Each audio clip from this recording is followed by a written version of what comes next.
अंग्रेजों ने एक कानून बनाया सन 1860 में इस देश में। उस कानून का नाम रखा है Indian income tax act. Hindustan के इतिहास में मैंने बहुत ढूंढा, कोई एक राजा ऐसा नहीं मिला जिसने कभी इनकम पर टैक्स लगाया। इस देश में तो ऐसे राजा हुए जो कहा करते थे कि इनकम को कभी भी टैक्स मत लगाओ, टैक्स लगाना है तो खर्चे पर लगाओ। एक महान व्यक्ति हुए इस देश में जिनका नाम था आचार्य चाणक्य। उनका कहना था कि जिस राज्य की प्रजा पर कर ज्यादा होता है वो राज्य भिखारी होता है। वो कहते थे कर लगा के राजा के हाथ में ज्यादा पैसा देना बहुत बड़े खतरे को निमंत्रण देना है। राजा का दिमाग कब खराब हो जाए और कब आपके दिए गए कर को वो बर्बाद करना शुरू कर दे, आप क्या करेंगे?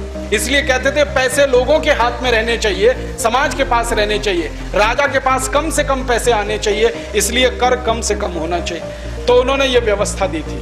परिणाम जानते हैं क्या हुआ? जितने साल चाणक्य इस देश के प्रधानमंत्री रहे, भारत दुनिया में सोने की चिड़िया जैसा देश था।